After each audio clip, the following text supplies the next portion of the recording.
Okay, 2.4, number 31 is kind of a sneaky problem here. The directions for these problems said, let me go back to the book right here. I'm looking in the upper right-hand corner of my screen, guys, that we're supposed to determine points of discontinuity and state what type of discontinuity it is that we are dealing with. So number 31 is a strange composition of two trigonometric functions. We're being asked to take the tangent of sine of x. So the odd thing about this one is that the tangent function definitely has some discontinuities. If I were to consider just g of x, let me make up a new function right here, that was just equal to tangent of x, this is one I'm hoping you guys know pretty well. Tangent of x, unlike sine and cosine, has vertical asymptotes. Now, where those vertical asymptotes occur is really important. The first one you're going to run into, guys, to the right of the origin is at pi over 2. That would be the smallest positive value of x at which tangent is undefined. Then you're going to have another vertical asymptote over here at negative pi over 2. Now, there are certainly more, but that's probably a pretty good jump for where we're at right now. And the tangent function, we start drawing it at 0. Tangent of 0 is 0.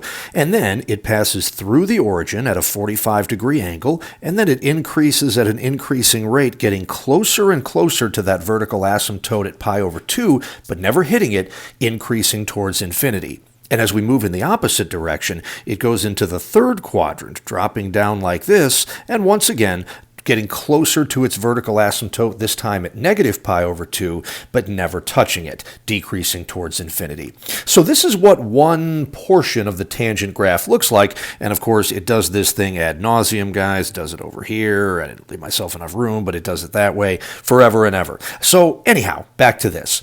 Tangent definitely has a discontinuity. What type? Tangent has an infinite discontinuity at x equals, and it's pi over 2, or really any multiple of pi over 2. So last year you might have learned to write that as pi over 2.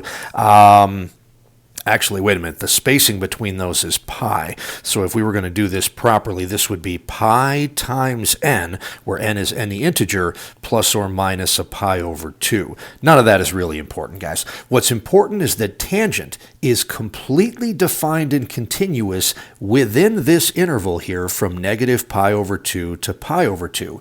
Now, I bring that up because as we go back and we look at this actual function right here that we are dealing with, f of x, which is the tangent of the sine of x, this would have a discontinuity if the sine of x were ever to equal this value right here, or this value right here, or 3 pi over 2, or 5 pi over 2, or 7 pi over 2, so on and so forth, and I think you get it.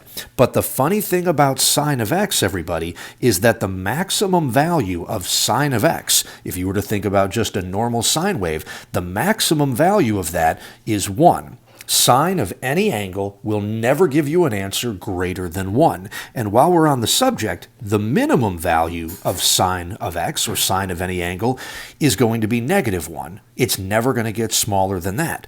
The first asymptote of tangent occurs at pi over 2, which is roughly 1.57.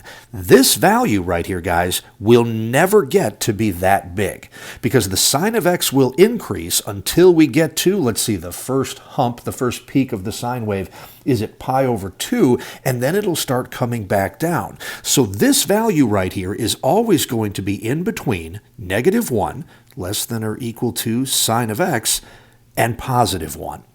So we will never get to a spot where this tangent function is undefined, because this value here, the angle we're taking the sine of, never gets to pi over 2, never gets to negative pi over 2. It's always limited in between. So our answer to this, guys, would be that f of x, I would just say here, has no discontinuities. Now I got to think about how to spell that. No discontinuities right here, simply because no matter what value you put in there for x, the sine of x will always be between negative 1 and positive 1, and tangent is defined for all x values in between that.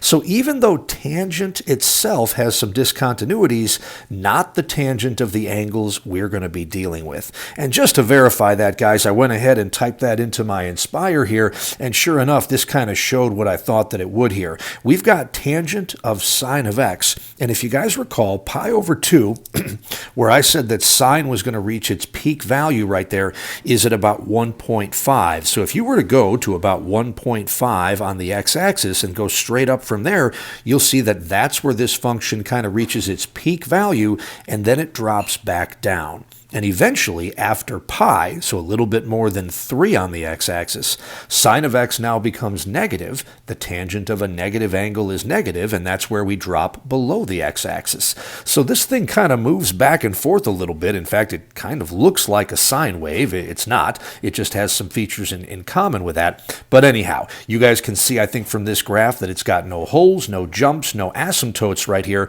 which supports the answer we came up with analytically here, that this function f of x has no discontinuities, and it would be continuous for all real numbers.